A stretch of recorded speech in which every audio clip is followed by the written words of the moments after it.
So mga Tomas, so kung hindi pa kayo nakapag-subscribe, subscribe na po. At huwag kalimutan i-click ang notification bell. Magandang araw mga Kabs. So ngayon magluluto tayo ng chicken fillet. Request ni Kay Abante. Ayan, ito. Ito, picture to. Ayan. So tara. So ngayon mga Kabs, lalagyan lang natin ng konting pampalasa yung ating pitcho. Sasabayin natin ng sibuyas. So bali yung sabaw nito gagawin natin siyang chicken stock. So kaya nilagyan ko siya ng pampalasa. So sasabay na rin natin yung patatas natin. So ito yung gagamitin natin mamaya dun sa pagmamash ng potato. So abangan nyo mga Kabs. Ayan. Update ko po kayo mamaya. So ito na yung pinakulo natin kanina na chicken. Gagawin natin ng chicken stock. Yan. So sinabay ko lang yung patatas para may konting arot. Ayan. So mga Kabs, ito na yung ating chicken fillet na yung pinakulo natin kanina. So ginawa natin shredded po siya. Yan. So on my version po siya.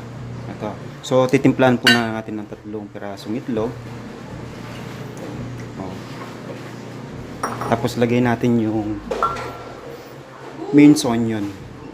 Ayan.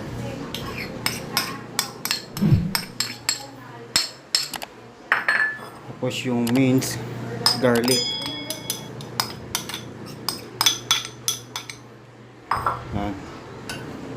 Tapos yung mashed potato natin ito. Mashed potato. Yung pinakulo natin kanina. Ayan.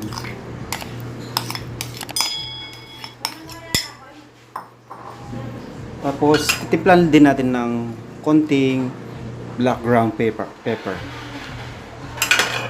Then yung magic sarap natin. Yung magic seasoning. Ayan. Ayan, konting iodize. Ayan. So, ang gagawin lang natin mga Kabs, mimix lang po siya. So, mimix lang natin siya.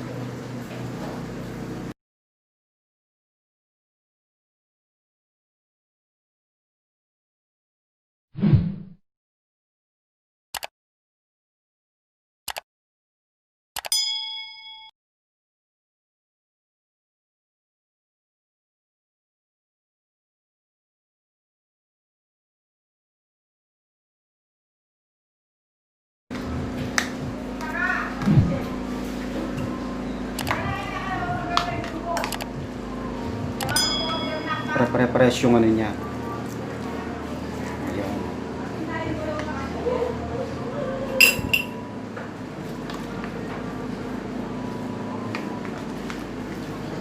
Mga Kabs.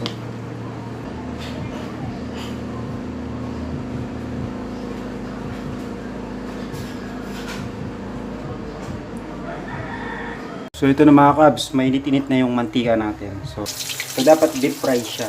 Deep fry.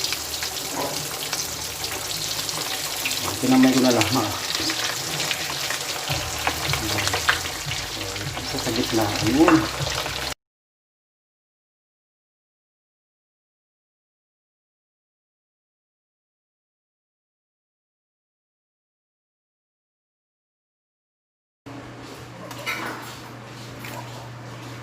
So mga Tomas, so kung hindi pa kayo nakapag-subscribe, subscribe na po. At huwag kalimutan i-click ang notification bell para updated po kayo sa aking mga latest videos. So maraming salamat po. Bye bye.